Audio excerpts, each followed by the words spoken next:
할렐루야. 자, 오늘부터 사도행전 강해를 또 하게 되었습니다. 이 사도행전 강해를 하게 된 것은 지금 이 시대와 아주 유사성이 있기 때문에 또 택해봤거든요.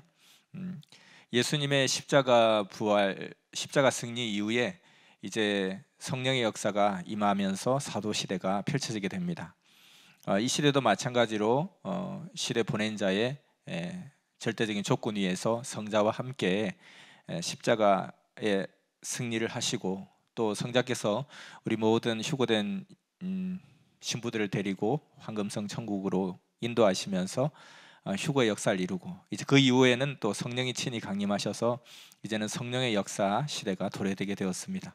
이와 같이 동일한 유사성 속에서 역사는 동시성으로 흘러가니까 과연 어떻게 사도 시대, 사도 행전의 역사가 얼마나 놀라운 부흥의 역사를 일으켰는지, 그런 역사의 동시성을 보면서 우리도 이 시대에 그와 같이 동시성을 살아가면서 더 차원 높은 시대를 살아가고 있으니까 놀라운 생명의 부흥의 역사를 일으키는데, 그 주역이 바로 사도들이었다. 오늘 또 우리도 사도로서, 신부로서 더 차원 높은 역사를 일으킬 수 있는 터전을 갖추고 있기 때문에 우리가 이 사도행전의 역사를 통해서 희망과 소망과 비전을 제시받고, 또 우리가 다시금 마음과 각오를 새롭게 하는 그런 기준을 가지면 좋겠다 해서 이 사도행전 강의를 해보려고 하고요. 대략적으로 시간을 보니까 1시간 10분, 20분 정도 해서 한 4번 정도 빨리 하면 될 것 같아요.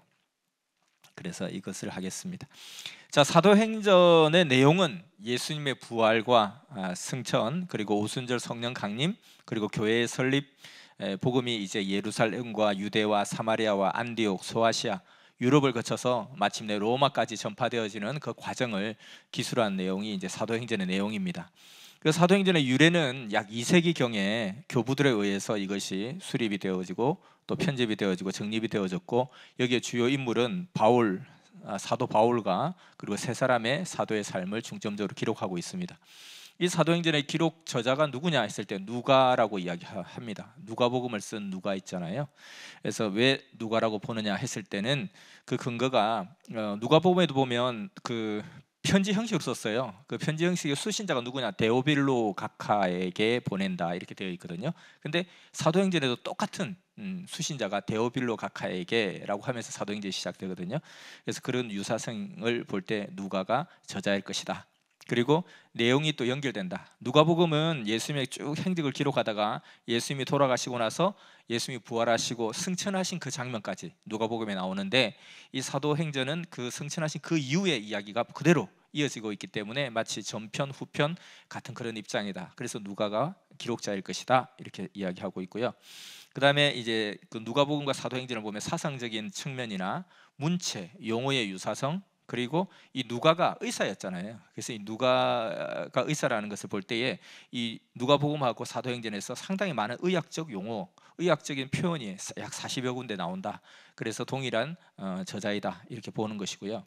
자, 누가는 어떤 사람이냐면, 누가의 이름의 뜻은 빛이라는 뜻인 빛. 그리고 그리스 출신이고요. 이 누가는 예수님의 12제자가 아니에요. 마태, 마가, 누가, 요한 사복음서 중에 마태는 12제자죠. 요한도 12제자예요. 그리고 누가하고 마가는 아니에요. 그 시대 사람이 아니에요. 그래서 이 누가는 예수님의 제자라기보다는 사도 바울의 제자였고, 또 동역자였고, 최후까지 바울과 함께 따랐던 그런 충실한 수종자였습니다. 그래서 75년경에서 약 100년 사이에 로마에서 복음을 전하다가 순교했다 이렇게 기록되어 있습니다. 이 보통 초대교회 사도들은 대부분 복음을 전하다 순교했다 이렇게 되어 있죠. 늙어 죽었다, 아파 죽었다 이런 경우 잘 없어요. 우리도 우리의 힘이 있는 데까지 복음을 전하다가 우리의 모든 삶을 다 소진했다 이렇게 하는 것이 우리 사도의 마지막 기록이지 않을까요?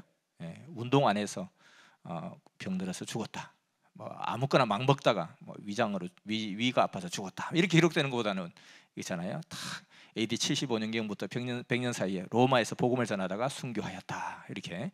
요즘 복음 전하다 맞아 죽는 사람, 목 베어 죽는 사람 없지만 정말 자기의 에너지 하나까지 남은 힘까지 다 복음을 전하는데, 섭리를 띠는데 소진하다가 그 생을 마감하였더라. 이런 기록이 우리 사도의 기록이 되어야 될 줄 믿습니다. 자, 여기 이제 수신자, 그럼 데오빌로 각하라는 이 데오빌로는 누구냐 했을 때 그냥 뭐 누군지 정확하게 알지를 못해요. 그래서 아마 이건 그냥 상징적 인물 아니겠느냐라는 설이 있고, 그 다음에 뭐 정부 고위 관리에 해당되는 실존 인물일 것이다. 아니면 세 번째는 누가는 데오빌로라는 그 높은 관직에 있는 사람의 하나의 뭐 주치가 아니었을까. 뭐 그래서 자기 그 기록을 그렇게 보존해 줄 수 있는, 그 기록을 지켜줄 수 있는 어떤 그런 이름 있는 사람 앞에 이 기록을 좀 맡겨달라 하는 입장에서 보낸 게 아닌가, 뭐 이렇게 되어 있는데, 사실 뭐 수신자가 누군가는 큰 중요한 부분은 아닌 것 같아요. 자, 그럼 이 사도행전의 기록 목적이 뭐냐? 사도행전 1장 8절에 잘 나오죠. 기독교 복음의 확장 과정을 설명하기 위해서 했습니다. 유대의 작은 한 시골 마을에서 시작된 종교가 불과 30년 만에 로마에까지 복음이 전파되는 그 과정을 보여주기 위해서 이 사도행전의 기록을 썼다, 이렇게 이야기할 수 있습니다. 이 사도행전은 신약의 여호수아다, 이렇게 표현할 수 있습니다. 여호수아 그 서의 내용들은 완전히 그냥 정복해 나가고 확장해 나가고 또 본향의 땅을 찾아가는 그런 과정이잖아요. 이와 같이 사도행전은 이와 같이 복음의 영역을 계속해서 전진하면서 확장해가는, 그래서 로마에 이르기까지 복음의 역사를 펼쳐가는 그 과정을 기록한 것이다, 이렇게 이야기하고 있고요. 이 사도행전을 핵심적으로 딱 그냥 집약한다면 어떻게 표현할 수 있을까? 역시 사도행전 1장 8절에 그 정신이 나오고 있습니다. 성령이 임하여, 그리고 너희가 성령이 임하고, 그리고 그러면 너희가 권능을 받고, 그리고 땅끝까지 이르러 내 증인이 되리라. 이것이 3대 정신입니다. 그래서 성령이 임하고, 그리고 그 성령이 임함으로 인해서 권능을 받고, 그 권능을 받아서 땅끝까지 이르러 주의 복음의 증인이 되라. 이것이 사도행전의 정신이고, 오늘날 우리의 정신이 바로 이 정신이 되어야 될 줄 믿습니다. 우리 가운데 항상 성령이 함께 하시고 늘 거하시기를 거하시는 역사니까, 우리가 기도하고 간구해서 성령을 가까이 하고, 그로 인해서 성령의 주시는 깨달음과 감동과 영감과 열정과 그 지혜와 권능을 가지고 불같이 복음을 증거해서 이 시대의 땅끝까지 이르러 복음을 증거하는 우리가 되어지면 좋겠습니다. 나의 땅끝은 어딘가? 우리 가정에 제일 전도되지 않을 것 같은 우리 아빠가 우리 가정에 또 나에게 땅끝일 수도 있고요. 내가 전도하고 싶은 친구들 중에 정말 그 다 전도를 해나가는 과정 가운데 정말 저 친구까지 전도될 수 있을까 하는, 그것이 나의 땅끝이 될 수도 있겠죠. 아무튼 우리가 이런 복음의 역사를 각오하면서 가는 사도의 역사가 되어야 되겠습니다. 이 사도행전의 지리적 배경은 주로 이제 뭐 유대 땅, 팔레스타인을 중심으로 해서 시작이 됐겠죠. 이 유대 땅, 이스라엘 땅, 유대 땅 팔레스타인 지역은 길이가 한 240km, 폭이 한 100km 정도 되는, 우리나라 현재 지금 강원도보다 작은 그런 땅이라고 합니다. 그런 어떤 지리적 배경, 유대 땅에서 시작이 되었고요. 그다음에 정치적 배경, 유대 땅이 어떤 곳이냐? 우리 옛날 한반도하고 똑같은 것 같아요. 지정학적으로 아주 중요한 위치인데, 아프리카, 아시아, 유럽이 이 3대륙이 교차하는 그런 장소였습니다. 평상시에는 이곳에서 대상들, 그 동서문물을 갖다 서로 교역을 하는 대상들의 통로였습니다. 그리고 전쟁 때는 이 3대륙을 석권했던 정복자들이 항상 이곳을 지배했던, 그리고 이곳에서 대대적인 어떤 주권을, 세상의 그 모든 그 권세를 놓고 싸웠던 그런 전장터였습니다. 자, 그런 입장이었고요. 그 기독교, 그 예수님의 복음이 이제 막 태동하던 이 시절에 이 땅의 어떤 상황은 어땠는가 보면은, 정치적으로 로마가 이 지역을 다 이제 주도권을 가지고 통치하던 그런 시절이었습니다. 자, 이런 배경을 우리가 생각하면서 이제 사도행전 1장부터 한번 들어가 보겠습니다. 자, 사도행전 1장은 아까 말했듯이 누가복음에서 이어지는 그 순서로 되어 있는데, 누가복음에서는 예수님이 십자가에 돌아가시고 십자가 승리를 하시고 부활하시고 승천하시는 장면, 승천하시기 직전까지 기록되어 있고요. 자, 여기서 그대로 바톤을 이어가지고 앞에 분을 살짝 긁고 넘어갑니다. 예수님이 돌아가시고 나서 제자들은 이제 공포와 실망감이 교차하고 있었습니다. 그래서 사방으로 막 흩어지기 시작했어요. 엠마오로 낙향하는 제자들의 그 기사가 나와 있는 것처럼, 이들은 이제 예수님께서 완전히 사형수로 사형 판결을 받고 돌아가시니까 그 따르는 자들까지 색출하는 그런 과정이었을 거예요. 그러니까 첫째는 이 관원들의 눈초리가 무서웠던 거죠. 나도 걸릴까, 나도 발각될까. 그 베드로가 예수님의 신문하는 그 밤에 그 마당 안에서 대제사장의 그 마당들에서 너도 저 예수라는 자와 같이 있었지 않느냐 했을 때 베드로가 3번을 부인하고 막 그렇게 하잖아요. 그와 같이 항상 이와 같이 너도 예수 무리 아니었냐, 너도 본 적 있다, 너도 그렇다며 하고 하는 이런 관원들의 눈초리가 무서웠지, 같이 죽게 되니까. 둘째는 정말 예수님은 만왕의 왕이고 하나님의 아들이라고 그렇게 따랐는데 자기들이 구약 섭리 역사 속에서 쭉 들어왔던 어떤 전지전능한 메시아가 왔을 때는 일어날 거라고 생각했던 그 굉장히 권능의 하나님, 그런 어떤 자기들이 기대했던 상과는 달리 단 한마디 반항도 없이 힘없이 죽어간 자기들의 지도자에 대한 실망감, 이런 공포와 실망감이 교차하는 상황 가운데 혼란을 겪고 있었죠. 그때 몇몇 여자들이 사흘째 예수님의 그 무덤을 지키고 있다가, 왜냐하면 시신을 함부로 가져가지 못하는 거예요. 사형수 죄인이니까. 그래서 거기서 계속 틈을 보고 기다리고 있다가 그 시신을 모시려고, 그렇게 하다가 결국은 예수님의 부활을 목격하게 되는 거죠. 그래서 이 부활을 목격한 사람들이 급하게 다시 예루살렘에 모이게 됩니다. 그렇게 모이는 과정 가운데 이제 예수님께서 부활하셔서 사람들 앞에 나타나기 시작하는 거예요. 그래서 여러 상황 속에서 예수님이 나타나시고, 그 나타났던 소문이 제자들 사이에 돌기 시작하고, 그러면 다시 힘을 받기 시작하고 다시 모이기 시작하고 이렇게 하죠. 그래서 예수님이 그 부활하셔서 이 땅 가운데 나타나신 그 기간이 40일이 해당되죠. 이 40일 동안에 예수님께서 여기저기 나타나시면서 하셨던 메시지를 딱 종합해 보면 이거예요. 너희는 예루살렘을 떠나지 말라. 왜 이렇게 자꾸 흩어지고 이렇게 하느냐, 예수님께서 다 불러 모으시는 거예요. 감동을 주시면서 그 핵심이 예루살렘을 떠나지 말라. 예루살렘을 떠나지 말라는 것은, 예루살렘이 뭘까? 지리적인 어떤 예루살렘만을 이야기하는 것이 아니라, 예루살렘을 떠나지 말라는 것은 그 신앙과 생활의 중심지를 떠나지 말라, 그리고 교회를 떠나지 말라, 중심권을 떠나지 말라, 말씀을 떠나지 말라, 이런 복합적인 요소라고 생각이 됩니다. 그래서 항상 환난 가운데 우리가 제일 먼저 딱 잡아야 될 것이 뭐냐면 말씀을 잡아야 된다는 거죠. 그리고 우리 같이 공동체, 신앙의 공동체를 떠나지 말라, 이것이 제일 중요하다는 것입니다. 예수님께서 부활하셔서 그 흩어지는 그들 가운데, 두려움과 염려 속에서 또 갈 길 몰라 하는 그들 가운데 하신 말씀, 제일 처음엔 예루살렘을 떠나지 말라, 이것이었죠. 우리도 개인적으로 다 축소하면 환난과 어려움이 터질 때 내가 어떻게 이것을 감당해야 될 것인가 했을 때는 예루살렘을 떠나지 말라, 말씀을 떠나지 말라, 절대 신앙 공동체를 떠나지 말라, 중심권을 떠나지 말라, 이것이 핵심이고요. 두 번째, 아버지의 약속하신 것을 너희는 기다려라. 이 두 가지 메시지를 주셨어요. 예루살렘을 떠나지 말고 아버지의 약속한 것을 기다려라, 이 핵심적인 것. 우리도 이와 같이 섭리의 환난기, 개인의 환난기가 올 때는 이것을 늘 잊지 말고 절대 말씀 중심하고 믿음을 중심하고 사랑으로 온전히 주를 더 찾고, 그러면서 하나님의 나에 대한 약속을 기다리는 그런 인내와 지혜가 필요한 것 같습니다. 자, 그렇게 하면서 이제 40일 뒤에 이제 승천하는 장면을 목격하게 되죠. 그때 그 감람산에서 500명이 그 장면을 목격하게 됩니다. 그때 유명한 유언의 말씀을 남기시죠. 사도행전 1장 8절의 말씀, 이것은 우리가 암기하고 있어야 될 것 같아요. 이 시대 동시성적으로 항상 우리 가운데 임하니까, 오직 성령이 너희에게 임하시면 너희가 권능을 받고 예루살렘과 온 유대와 사마리아와 땅끝까지 이르러 내 증인이 되리라. 이것이 바로 이제 유언이었고 예언이었고 명령이었거든요. 이와 같이 이것이 사도행전은 또 정신이었어요. 우리 가운데도 마찬가지죠. 앞서 이야기했듯이 세 가지 사도행전의 기본 정신, 성령이 임하고 권능을 받고 땅끝까지 이르러 복음의 증인이 되라. 이것이 바로 사도의 역할인 거죠. 자, 그래서 예수님의 마지막 당부의 말씀을 다 종합해 보면, 앞서 40일 동안 계속 다니시면서 하신 말씀이 예루살렘을 떠나지 말라, 아버지의 약속한 것을 기다리라, 이렇게 했잖아요. 그리고 마지막 승천하시면서 마지막 하신 말씀이 성령이 너희에게 임하면 너희가 권능을 받고 예루살렘과 온 유대와 사마리아와 땅끝까지 이르러 내 증인이 되어라.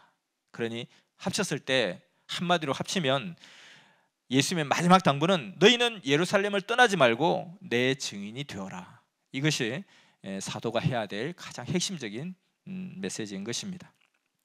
자, 그래서 그 예수님의 그 하신 말씀을 바탕으로 해서 순종하면서 이들이 마가의 다락방에 모여서 합심 기도를 했습니다. 이들은 그 마가복음의 저자였죠. 마가의 다락방에 모여서 합심 기도하면서 시간을 보냈습니다. 그래서 이들에 대해서 사도행전을 표현하기를, 그들은 전혀 기도하기에 힘쓰니라. 그래서 기도가 정말 중요하다는 거죠. 자, 그래서 이 터전 위에 오순절 성령 강림이 임하는데, 자, 성령 강림의 역사가 임하는 그 조건, 바로 그 전에 이들이 무엇을 했는지, 무엇을 하느라 준비하셨는지, 기도에 집중했다는 겁니다. 그래서 기도가 너무너무 중요한 거예요. 지금 이 시대는 성령의 시대고 성령의 권능을 받아서 이 모든 어려움을 이기고 이 복음의 역사를 대대적으로 펼쳐나가야 될 그런 때라는 거예요. 그래서 이럴 때에 우리에게 절실하게 필요한 것이 뭐냐, 바로 기도하라, 이것이죠. 이렇게 하는 것은 두 가지로 생각을 해야 돼요. 항상 보면 지금은 이 문제를 해결하기 위해서 기도하라, 지금은 우리가 기도하지 않으면 이것을 해결할 수 없기 때문에 지금은 절실하게 기도해야 된다, 어떤 문제 해결을 위해서 기도하라는 것일 수도 있고, 또 더 나아가서는 또 어떤 의미가 있냐면 앞으로 하나님의 엄청난 역사가 임할 것인데 그것을 온전히 다 권능을 받고 축복을 받고 감당하려면 빨리 기도로 준비하라라는 미래에 대한 대비, 그리고 현재 문제에 대한 해결책, 그리고 미래에 대한 대비, 이 두 가지가 동시에 있다고 보면 될 것 같아요. 이 사도들의 마음이 다시 모아져서 흐트러지지 않고, 예수님은 떠나셨지만 또 성령이 직접 임하사 예수님 평소 때 가르쳐주신 그 말씀과 또 우리가 예수님의 배운 그 믿음을 가지고 가는데 마음을 모으는 하는 그런 과정에서 기도가 필요했고, 앞으로 이제 성령이 임했을 때 불같은 능력이 임할 때 너희가 그걸 감당하려면 기도하라. 그래서 지금은 우리가 현재의 문제를 해결하기 위해서 기도하는 것이고, 앞으로 엄청난 하나님의 그 능력과 권능의 역사를 대비하기 위해서, 감당하기 위해서 기도하라 하는 거예요. 기도가 너무 중요하다. 그래서 이때 마가다락방에 모인 사람들이 120명이 모였다 그래요. 그러니까 뭐 120명이 뭐 10일 동안 아무것도 안 하고 여기 모였는 게 아니라 항상 모였을 때 한 120명 정도가 기본적으로 있었던 것 같아요. 자, 그렇게 하는 과정 가운데 이 예수님께서 부활하시고 승천하시기까지 40일, 그리고 그 이후에 오순절 성령 강림이 임하기까지 한 10일 정도 기간 동안에 이렇게 이들은 기도하면서 또 한 가지 뭘 했냐면은, 여기에 기록된 것은 사도 가론 유다가 12사도 중에 한 사람이었잖아요. 그래서 이 사람이 사도로서 탈락을 하게 되니까 12사도의 한 사람의 사도를 충원하는 그런 장면이 나오게 됩니다. 그래서 여기서는 사도의 보결이라고 이렇게 하는데요. 자, 그래서 두 사람이 후보로 올랐어요. 두 사람이 후보로 올랐는데, 한 사람은 요셉, 한 사람은 마띠아라는 사람이 후보로 올랐어요. 근데 여기에서 그것을 묘사를 하고 있습니다. 이 후보가 될 수 있는 조건이 뭐냐, 사도가 될 수 있는 그 조건, 후보로 나올 수 있는 조건이 뭐냐, 첫째는 요한의 세례로부터 승천하기까지 지켜본 자, 이것이 제1번 조건이었습니다. 여기에 해당되지 않으면 사도가 될 수 없는 거예요. 그러니까 예수님의 그 공생의 복음을 같이 참여하고 목도한 사람, 이것은 절대로 요한의 세례로부터 승천할 때까지 그 예수님의 공생애를 지켜보지 않은 자는 사도가 될 수가 없는 거죠. 그래서 결국 이제 뒤에 사도 바울이 항상 나도 사도다, 이 사도라고 자꾸 주장하는 그 과정 가운데 결국은 왜 그렇게 하겠어요? 당연히 사도면 그런 말 필요도 없겠죠. 근데 사도가 사도의 조건이 아니었던 거예요. 그 나도 사도다 하고 이제 주장하게 됐던 것이, 그 사도 바울의 한 가지 약점은 예수님의 공생애를 같이 함께 하지 못했다는 거죠. 주와 함께 그 노정을 간 자가 사도가 될 수 있구나. 두 번째, 우리로 더불어 함께하는 자.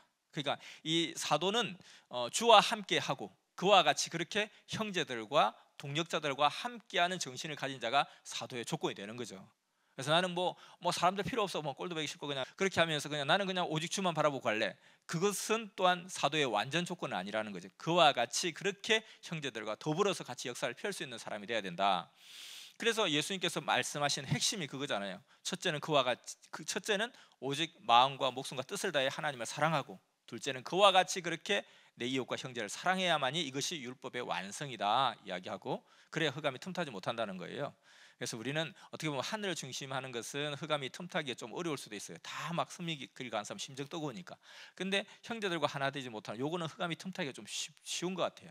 그래서 여기서 문제가 많이 발생할 수 있다는 거예요. 그래서 진정한 사도는 이와 같이 주와 함께 노정을 같이 하고 그와 같이 그렇게 형제들과 더불어 할 수 있는 사람이 바로 사도의 조건에 해당되는 자다, 이렇게 알 수가 있습니다. 자, 그러면 이제 그 사도의 조건을 갖춘 자가 있었는데, 그래서 추천된 사람이 두 사람이 있었던 거예요. 이 두 사람을 어떻게 그러면 선택할 것이냐 했을 때, 여기 보면 제비를 뽑아 이렇게 되어 있습니다. 그러니까 요나 선지자가 불순종하고 가다가 배에서 미창에 숨어 있으면 안 들키겠지 했는데, 풍랑이 일어나서 이 중에 분명히 그 하나님 뜻을 거스린 자가 있다 하고 선장이 이야기하면서 이제 그걸 찾자 할 때 제비 뽑아서 찾잖아요. 근데 딱 요나가 걸리잖아요. 이와 같이 제비를 뽑는다는 것은 우리 흔히 가위바위보에서 하나님 뜻대로 하듯이, 이게 뭐냐면 하늘 뜻에 맡긴다는 이런 어떤 하나의 어떤 형식이죠. 그래서 제비를 뽑았습니다. 그래서 마띠아가 이제 사도가 되게 됐어요. 그래서 12사도가 다시 정비가 되게 되죠. 이 역할을 한 거예요. 오순절 성령 강림이 있기 전에 이 체계를 갖춰 나간 겁니다. 이 사도의 직무는 뭐냐? 사도의 직무는, 사도의 본분은 예수님의 부활하심을 증거하고 예수님의 복음을 증거하는 것이다. 이것이 사도의 역할입니다.